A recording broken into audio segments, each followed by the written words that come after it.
Hey, it's Clay, and this will be a video chart on ticker symbol ATOS. We will take a look at the 30-minute time frame. Real quick, what do I mean by 30-minute in case maybe you're new to charts? Instead of each one of these candlesticks here representing 1 day's worth of price action, which is what you would normally see, each one represents 30 minutes. So while this here may look like several days worth of time, it's actually just today's price action broken down into 30-minute time slices. I like you this time frame. I think it's a good job of telling the quote-unquote story of the price, and then makes mapping out levels of support and resistance a bit easier to see.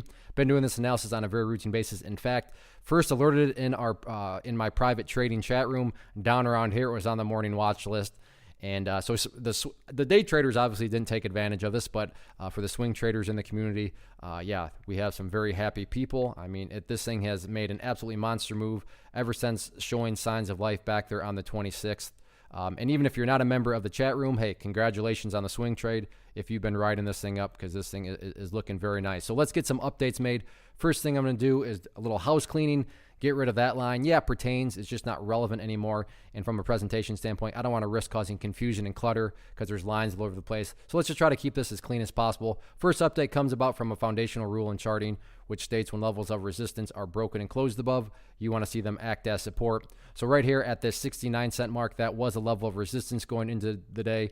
But with a gap up, you can see this rule played out perfectly. Like I said, you want to see resistances act as support. So price got above it.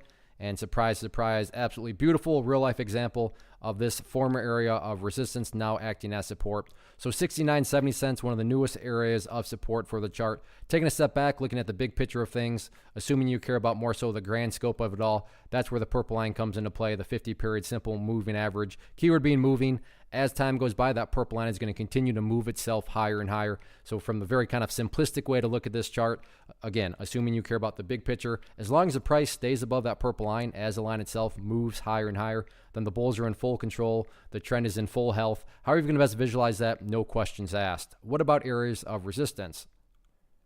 Pretty straightforward at this point in time. Sellers today stepped in on a pretty routine basis right up around 85 cents.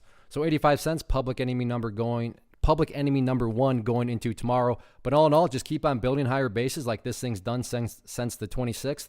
And then, yeah, just sit back and let the chart do its thing. So we'll see how it continues to unfold, but the trend is definitely fully in the bulls' favor right now.